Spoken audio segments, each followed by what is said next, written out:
At the stroke of the midnight hour, when the world sleeps, India will awake to life and freedom.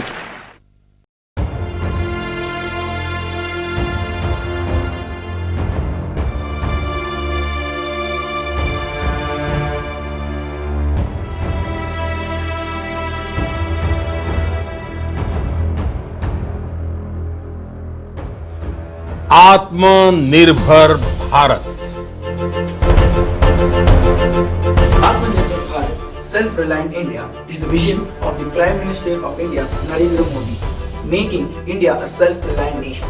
The first mention of this came in the form of the Atmanirbhar Bharat Abhiyan, or Self-Reliant India Mission, during the announcement of coronavirus pandemic. Emphasizing on making Bharat Atmanirbhar, the 5 pillars that will make India self-reliant were spelled out.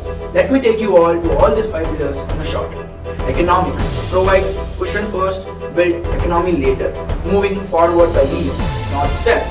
Infrastructure, huge population and limited resources, ushering in a modern India.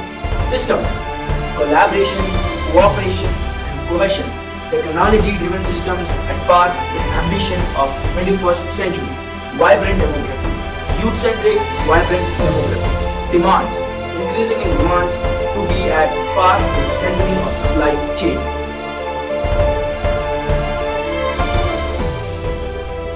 Let me talk about the first strand of the MSME.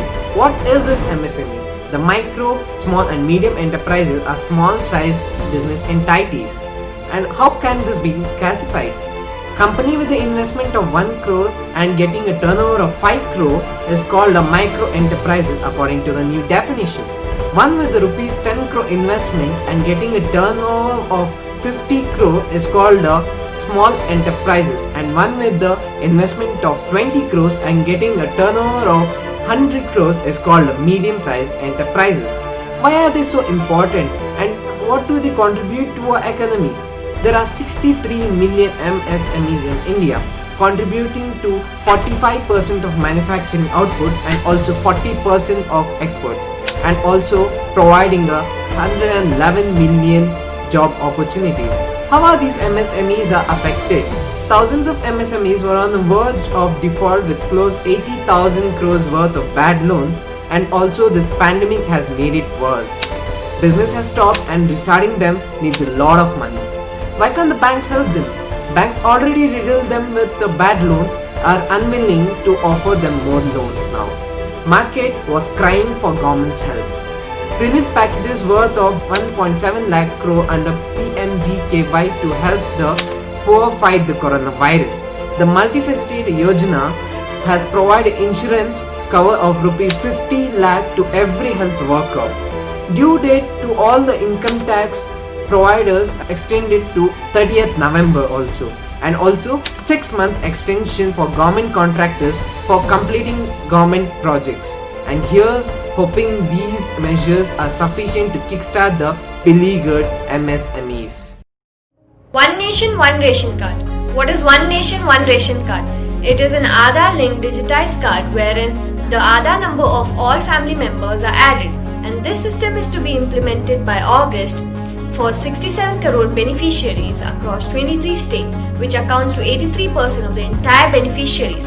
Under the National Food Security Act, 81 crore people are entitled to buy subsidized food grains from Fair Price Shop FPS of the Targeted Public Distribution System TPDS.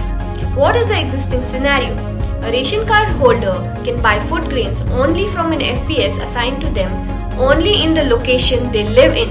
What are the changes that have been made? National portability.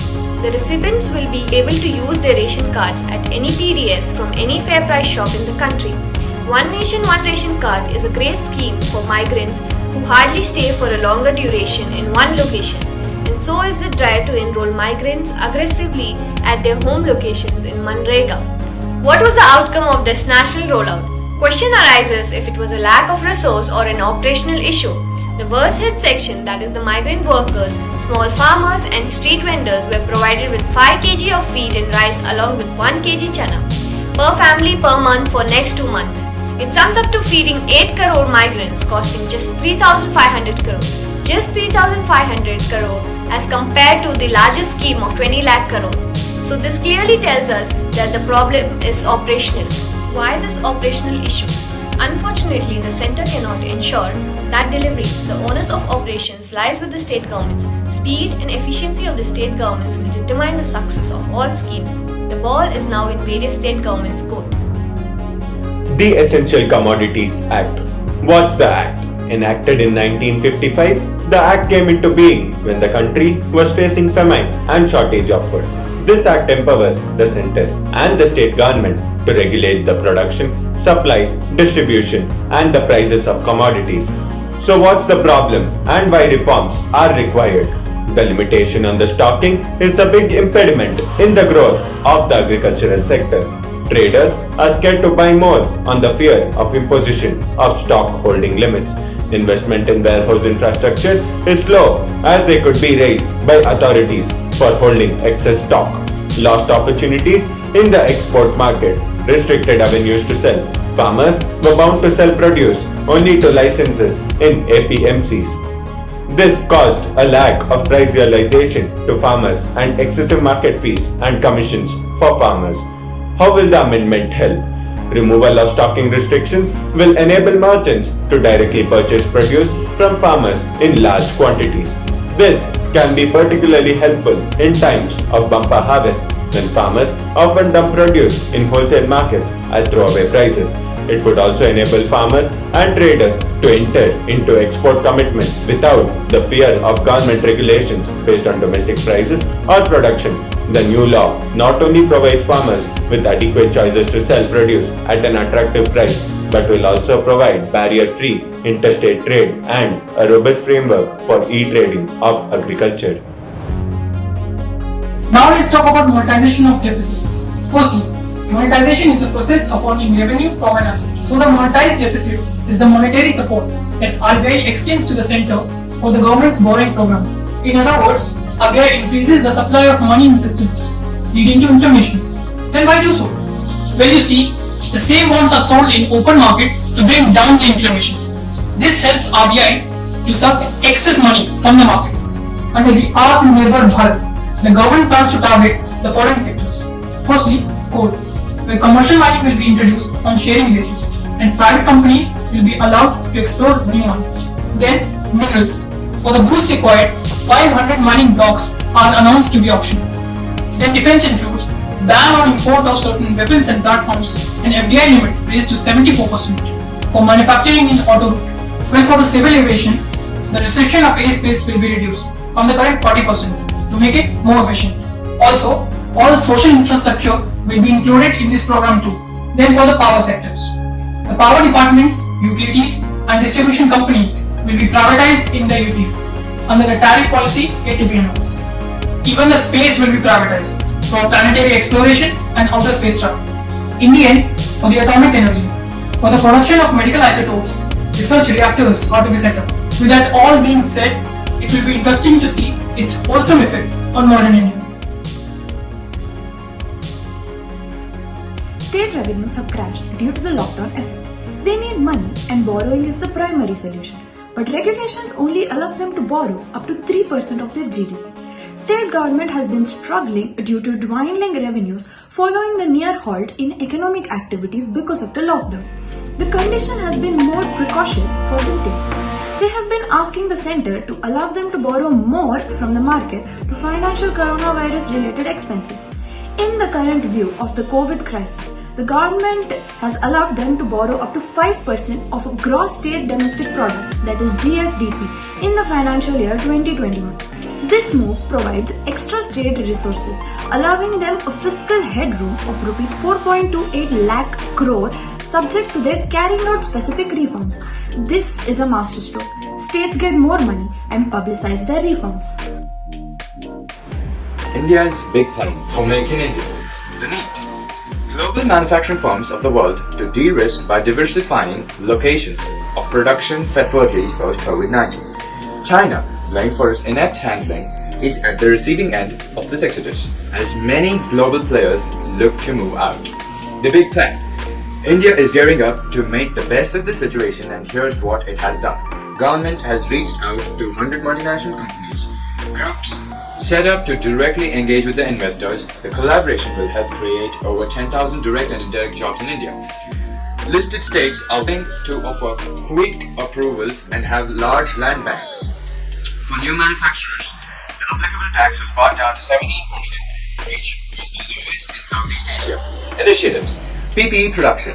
The growth of India's personal protective equipment (PPE) sector was from zero before March to 2 lakh pieces per day. Is considered as a fine example of a self-reliant India. The PPE industry in India has become 7,000 crore in 2 months, the second largest after China. The largest fund in the country, worth 21,000 crore, was set up by the IIT Alumni Council with the aim of supporting the mission towards self-reliance. Second, the 5G network. India's own Made in India 5G network was also announced in July 2020 by Reliance Jio.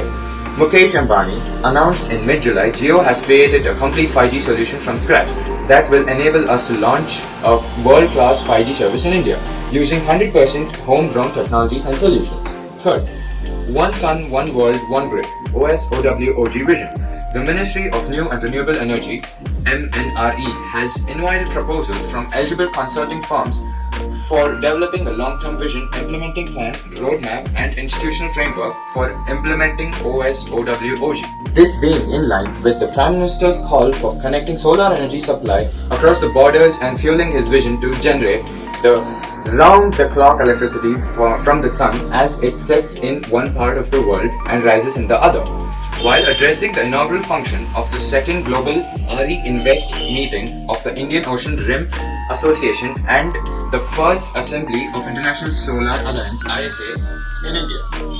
India's motive behind OSOWOG initiative is to take another leap towards building a global ecosystem of interconnected renewable energy resources that are seamlessly shared for the mutual benefits of the global sustainment.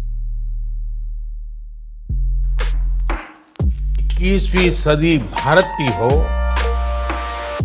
ये हमारा सपना ही नहीं, ये हम सभी की जिम्मेदारी भी है।